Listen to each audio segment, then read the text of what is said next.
നമസ്കാരം, ഞാൻ doctor Divya Prakash, Aditya homeo ഡിസ്പെൻസറിയിലെ ചീഫ് കൺസൾട്ടൻ്റ് ആണ്.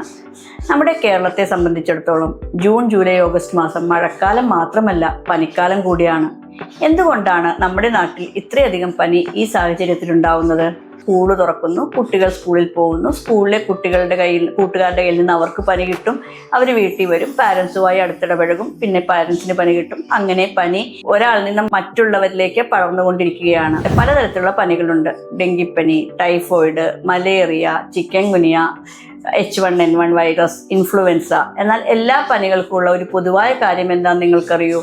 നമ്മുടെ ശരീരത്തിൻ്റെ താപനില വർദ്ധിക്കുന്നു. എന്തുകൊണ്ടാണ് ഈ ശരീരത്തിൻ്റെ താപനില വർദ്ധിക്കുന്നത്? അത് നല്ലതാണോ അതോ അത് ശരീരത്തിന് ദോഷമാണോ? ഏത് ടെമ്പറേച്ചറിൽ കൂടുമ്പോഴാണ് നമ്മൾ കൂടുതൽ ശ്രദ്ധയെടുക്കേണ്ടത് എന്നുള്ളതാണ് ഞാൻ ഈ വീഡിയോയിലൂടെ നിങ്ങളുമായി സംസാരിക്കാൻ പോകുന്നത്. ക്ലിനിക്കിൽ പനിയുമായി വരുന്ന കുട്ടികളുടെ മാതാപിതാക്കളുടെ ഏറ്റവും വലിയ ഉത്കണ്ഠയാണ്, ഡോക്ടറെ ഈ ടെമ്പറേച്ചർ എത്ര വരെ കൂടാം? എന്തുകൊണ്ടാണ് ഈ ടെമ്പറേച്ചർ കുറയാതെ നിൽക്കുന്നത്? ഈ ടെമ്പറേച്ചർ കുറയ്ക്കുന്നതിനൊന്ന് മരുന്ന് കൊടുത്തുകൂടെ? എന്നിങ്ങനെയുള്ള പല സംശയങ്ങളും അവർ എന്നോട് ചോദിക്കാറുണ്ട്. ഈ പനി ടെമ്പറേച്ചർ കൂടുന്നത് നമ്മുടെ ശരീരത്തിൻ്റെ ഒരു ഇമ്മ്യൂൺ സിസ്റ്റത്തിൻ്റെ മെക്കാനിസമാണ്. അതെന്താണെന്ന് നിങ്ങൾക്കറിയുമോ? നമ്മുടെ ശരീരത്തിൻ്റെ ടെമ്പറേച്ചറിനെ റെഗുലേറ്റ് ചെയ്യുന്നത് ബ്രെയിനിലെ ഹൈപ്പോതലാമസ് ആണ്. നമ്മുടെ ശരീരത്തിലെ ടെമ്പറേച്ചർ കൂടുമ്പോൾ അതിൻ്റെ അർത്ഥം നമ്മുടെ ശരീരത്തിൽ നമ്മുടേതല്ലാത്ത എന്തെങ്കിലും രോഗാണുക്കൾ കയറിയിട്ടുണ്ടെന്നും നമ്മുടെ ശരീരം അതിനെതിരെ പടപൊരുതിക്കൊണ്ടിരിക്കുകയാണ് എന്നുമാണ്. ഉദാഹരണമായി, നമ്മൾ നല്ല ചൂടുള്ള ഒരു സ്ഥലത്ത് നിന്ന് ഒരു മുറിയിലേക്ക് കയറുന്നു. അപ്പോൾ നമ്മൾ എന്ത് ചെയ്യും? ഫാനിൻ്റെ സ്പീഡ് ഫുൾ സ്പീഡിലിടും. കുറച്ചു നേരം കഴിയുമ്പോഴോ നമ്മുടെ ശരീരത്തിൻ്റെ ടെമ്പറേച്ചർ കുറയുമ്പോൾ നമ്മൾ ഫാനിൻ്റെ സ്പീഡും കുറയ്ക്കും. അതുപോലെ നമ്മുടെ ശരീരത്തിൽ രോഗാണുക്കൾ കയറുമ്പോൾ ആ രോഗാണുക്കളെ നശിപ്പിക്കുന്നതിനായിട്ടാണ് നമ്മുടെ ബോഡി ടെമ്പറേച്ചർ കൂട്ടുന്നത്. ടെമ്പറേച്ചർ എത്ര കൂടുതലാണോ അതിൻ്റെ അർത്ഥം അത്രയും വലിയ ഇൻഫെക്ഷൻ ആ ശരീരത്തിലുണ്ട് എന്നുള്ളതാണ്. നമ്മുടെ ശരീരത്തിലെ സാധാരണ ടെമ്പറേച്ചർ 98.6 ഡിഗ്രി ഫാരൻഹീറ്റ് ആണ്. ടെമ്പറേച്ചർ കൂടുമ്പോൾ എന്താ പറ്റുന്നത്? നമ്മുടെ രക്തോട്ടം കൂടുന്നു. WBC അല്ലെങ്കിൽ ശ്വേത രക്താണുക്കൾ, അവരാണ് നമ്മുടെ പടയാളികൾ. ആ പടയാളികളുടെ ഉൽപ്പാദനം കൂടുന്നു, അവർ വൈറസിനെ കൊല്ലുന്നു. അപ്പോൾ ടെമ്പറേച്ചർ കൂടുമ്പോൾ വൈറസിൻ്റെ സംഖ്യ കുറയും. എന്നാൽ നമ്മൾ ടെമ്പറേച്ചർ മാത്രം കുറയാനുള്ള മരുന്ന് കൊടുക്കുമ്പോൾ എന്ത് പറ്റുന്നു? ഈ വൈറസ് അവിടെ കിടന്ന് പെരുകും. നമ്മൾ ടെമ്പറേച്ചർ കൺട്രോൾ ചെയ്യാനുള്ള മരുന്ന് മാത്രം കൊടുക്കരുത്. അത് ഗുണത്തെക്കാളേറെ ദോഷം ചെയ്യും. കാരണം ടെമ്പറേച്ചർ കുറയുമ്പോൾ ഇൻഫെക്ഷൻ ഉണ്ടോ ഇല്ലയോ എന്ന് നമുക്ക് മനസ്സിലാക്കാൻ പറ്റുകയില്ല. അതുകൊണ്ട് ഇൻഫെക്ഷൻ കൺട്രോൾ ചെയ്യാനുള്ള മരുന്നിൻ്റെ കൂടെ മാത്രമേ നമ്മൾ ടെമ്പറേച്ചർ കൺട്രോൾ ചെയ്യാനുള്ള മരുന്നുകൾ കൊടുക്കാവുള്ളൂ. എന്തൊക്കെ കൊണ്ട് ടെമ്പറേച്ചർ കൂടാം? ബാക്ടീരിയൽ ഇൻഫെക്ഷനിൽ കൂടാം, വൈറസ് ഇൻഫെക്ഷനിൽ കൂടാം, ഫംഗൽ ഇൻഫെക്ഷനിൽ കൂടാം, പാരസൈറ്റ്സിൻ്റെ ഇൻഫെക്ഷനിൽ കൂടാം, മൂത്രത്തിൽ പഴുപ്പുണ്ടെങ്കിൽ ടെമ്പറേച്ചർ വരാം, അല്ലെങ്കിൽ ഏതെങ്കിലും ക്യാൻസറിൻ്റെ ഭാഗമായിട്ട് ടെമ്പറേച്ചർ വരാം, എന്തെങ്കിലും മുറിവുകളോ എന്തെങ്കിലും പഴുക്കുകയാണെങ്കിൽ അതിൻ്റെ ഭാഗമായിട്ടും ടെമ്പറേച്ചർ വരാം. അപ്പോൾ എന്താണ് ഇൻഫെക്ഷൻ എന്ന് മനസ്സിലാക്കി ആ ഇൻഫെക്ഷൻ ട്രീറ്റ് ചെയ്താൽ മാത്രമേ നമ്മുടെ ടെമ്പറേച്ചർ കൺട്രോൾ ആവുകയുള്ളൂ. 100 ഡിഗ്രി ഫാരൻഹീറ്റിൽ കൂടുമ്പോഴാണ് നമ്മൾ പനി എന്ന് പറയുന്നത്. 102 ഡിഗ്രിയിൽ കൂടുതലാണെങ്കിൽ നമ്മൾ അടിയന്തര ശ്രദ്ധ കൊടുക്കേണ്ടതാണ്.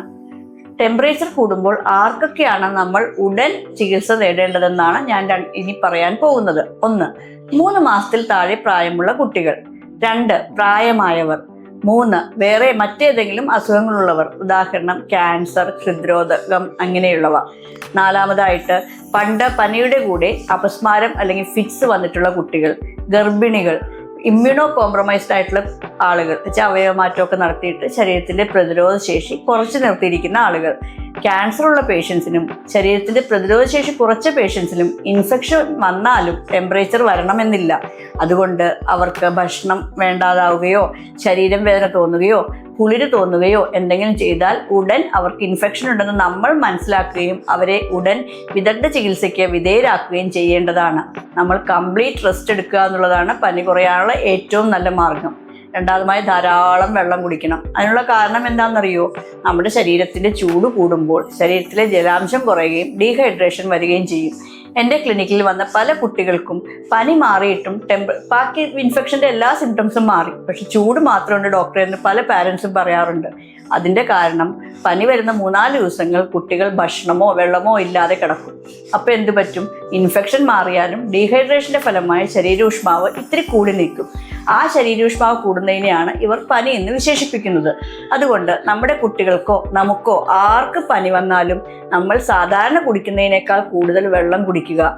ആ വെള്ളം കുടിക്കുന്നതോടുകൂടി ശരീരത്തിലെ ഡീഹൈഡ്രേഷൻ മാറുകയും അങ്ങനെ പനിയിൽ നിന്ന് മോചനം ലഭിക്കുമ്പോൾ തന്നെ നമ്മുടെ ക്ഷീണം കുറയുകയും ചെയ്യും.